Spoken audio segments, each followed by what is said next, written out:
मुझे तो यही लगता है कि आनंद मोहन की रिहाई रद्द होगी और वो दोबारा जेल जाएगा। किसी भी दिन सुप्रीम कोर्ट का फैसला आ सकता है। सुप्रीम कोर्ट आनंद मोहन की रिहाई को रद्द कर देगा और इसको दोबारा जेल जाना होगा। जी, सिर्फ आनंद मोहन को बाहर निकालने के लिए सरकार ने उस शर्त को हटा दिया कि जिस व्यक्ति ने सरकारी अधिकारी की हत्या की हो उसको रिहाई में छूट नहीं दी जाएगी, सिर्फ एक खूनी की मदद करने के लिए। नमस्कार, आप देख रहे हैं NBC 24 और मैं हूं आपके साथ मानसी। बता दें कि बिहार सरकार ने आनंद मोहन को जेल से बाहर निकालने का फैसला लिया था, लेकिन इसका कई ज़्यादा विरोध होने लगा। कई ऐसे लोग थे जो इस पर विरोध जताने लगे। बता दें कि DM के हत्याकांड के मामले में आनंद मोहन को उम्र कैद की सजा मिली थी। जो उनकी जो वाइफ, जो DM की जो वाइफ है, वो सुप्रीम कोर्ट तक गई। सुप्रीम कोर्ट में ये मामला चला। बिहार सरकार ने अपना पक्ष भी रख दिया है और आनंद मोहन की तरफ से भी पक्ष रखा जा चुका है। बता दें कि परसों सुप्रीम कोर्ट में सुनवाई होनी है। हालांकि सुनवाई में क्या फैसला आएगा ये तो परसों पता चलेगा, लेकिन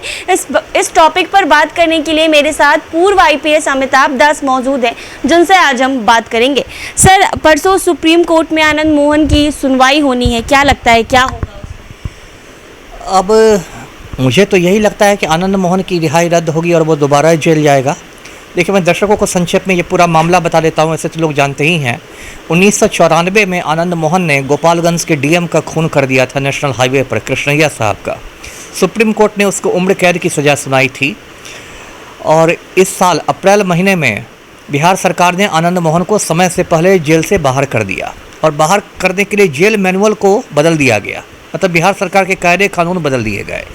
तो आनंद मोहन की रिहाई को कृष्णैया साहब की जो पत्नी हैं, श्रीमती उमा देवी, जो हैदराबाद में रहती हैं, उन्होंने सुप्रीम कोर्ट में चुनौती दी है और परसों यानी 8 अगस्त को अगली सुनवाई है।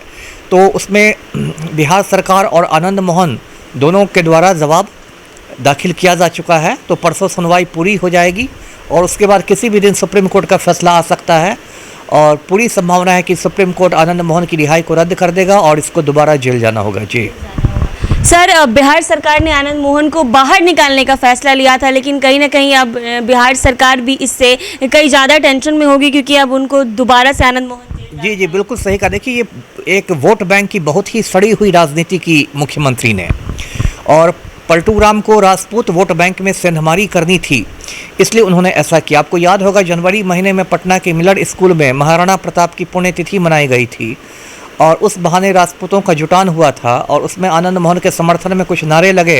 तो पलटू राम ने मंच से कहा कि हाँ हम लोग लगे हुए हैं, आप लोग उनकी पत्नी से जान लीजिए।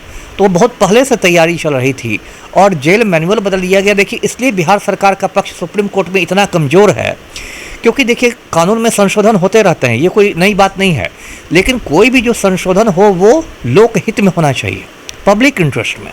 ये जो संशोधन हुआ है ये लोकहित में नहीं हुआ है, ये एक खूनी की मदद करने के लिए हुआ है। सिर्फ आनंद मोहन को बाहर निकालने के लिए सरकार ने उस शर्त को हटा दिया कि जिस व्यक्ति ने सरकारी अधिकारी की हत्या की हो उसको रिहाई में छूट नहीं दी जाएगी, सिर्फ एक खूनी की मदद करने के लिए। तो ये तो जिसको कानून की भाषा में हम कहें तो ये मैलाफाइड हो गया और इसी पर बिहार सरकार की गर्दन सुप्रीम कोर्ट में बुरी तरह फंस गई है। एक दूसरा पॉइंट देखिए, वही इम्पोर्टेंट है जिस पर मीडिया में उतनी चर्चा नहीं हो रही है।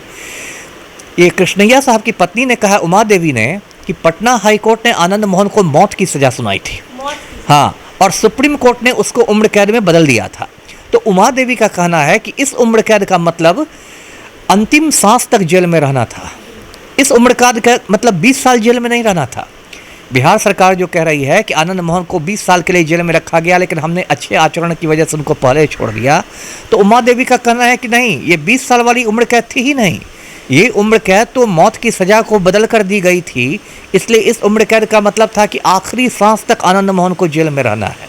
तो इस बिंदु पर भी सुप्रीम कोर्ट फैसला देगा, अपनी बात स्पष्ट करेगा।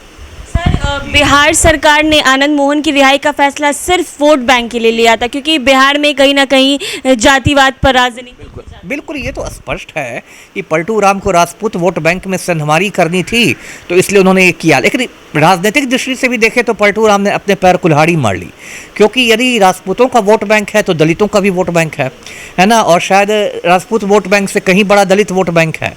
और कृष्णैया साहब एक दलित पदाधिकारी थे, बहुत गरीब घर से संघर्ष करके IAS बने थे, तो एक बहुत गलत संदेश गया बिहार सरकार के फैसले से। मायावती ने भी ट्वीट किया इस पर, और मायावती ने भी कहा कि एक दलित अधिकारी के हत्यारे को इस तरह नहीं छोड़ा जाना चाहिए।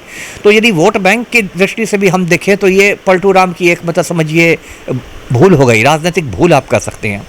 अब देखिए बिहार सरकार ने कितनी थोथी दलील दी है सुप्रीम कोर्ट में। बिहार सरकार ने कहा है कि आनंद मोहन ने जेल में 3 किताबों की रचना की है। अब इस पर किसी को हंसी ही आएगी, ऐसा लग रहा है कि मुंशी प्रेमचंद के बाद आनंद मोहन ही साहित्य सेवा कर रहे हैं।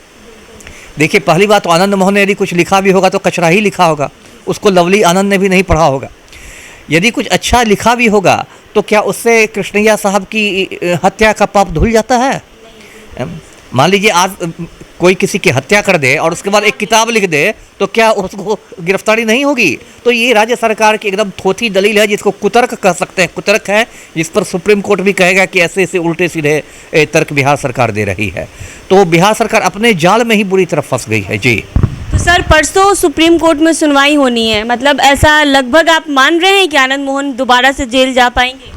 जी, परसों सुनवाई पूरी हो जाएगी। जैसे देखिए मैं गारंटी तो नहीं दे सकता, क्योंकि फैसला तो सुप्रीम कोर्ट के न्यायाधीशों को करना है, लेकिन जितनी मेरी समझ है, कानूनी समझ जितनी मेरी है, कानूनी समझ से मैं कह रहा हूँ कि बिहार सरकार का जो संशोधन वाला फैसला था वो बिल्कुल मैलाफाइड है, दुराग्रहपूर्ण है, और वो मतलब न्याय की कसौटी पर खरा नहीं उतरेगा। और इसलिए आपको याद होगा कि शहाबुद्दीन कुछ साल पहले निकल गया था जमानत पर, वो भी खूंखार अपराधी था, और बाद में सुप्रीम कोर्ट ने उसकी जमानत रद्द कर दी, उसको दोबारा जेल जाना पड़ा। इतना ही नहीं, सुप्रीम कोर्ट ने उसको बिहार से ट्रांसफ़र करके तिहाड़ जेल दिल्ली भेज दिया। तो इस बात की भी संभावना है कि आनंद मोहन दोबारा जेल जाएगा, और इस बार सहरसा जेल नहीं जाए, इस बार सीधे तिहाड़ जेल दिल्ली पहुंच जाए। यानी अब तिहाड़ जेल जाने की तैयारी आनंद मोहन? जी, मतलब समझिए कि उल्टी गिनती शुरू हो गई है। जी। जो यानी नीतीश कुमार का जो सपना था वो कहीं ना कहीं टूट चुका है। नहीं, बिल्कुल टूट गया है। और देखिए ये सुप्रीम कोर्ट अगर ऐसा फैसला सुनाता है आनंद मोहन की रिहाई को रद्द करने का, तो नीतीश कुमार के लिए एक बहुत बड़ा वो झटका होगा, बहुत बड़ी फजीहत होगी उनकी। जी, तो आनंद मोहन की सुनवाई परसों सुप्रीम कोर्ट में होनी है। कहीं ना कहीं बिहार सरकार ने उनको बाहर निकालने का फैसला लिया था, लेकिन परसों जो है वो सुनवाई सुप्रीम कोर्ट में की जाएगी। आनंद मोहन की तरफ से भी पक्ष रखी गई है, नीतीश कुमार की तरफ से भी पक्ष रखी गई है। हालांकि देखने वाली बात होगी कि परसों क्या होता है, क्या सुप्रीम कोर्ट नीतीश कुमार के साथ आकर फैसला सुनाएगी या फिर दोबारा से आनंद मोहन को जेल जाना पड़ेगा, ये तो परसों वाली सुनवाई में पता चलेगा। तब तक के लिए बने रहे मेरे साथ NBC 24 पर।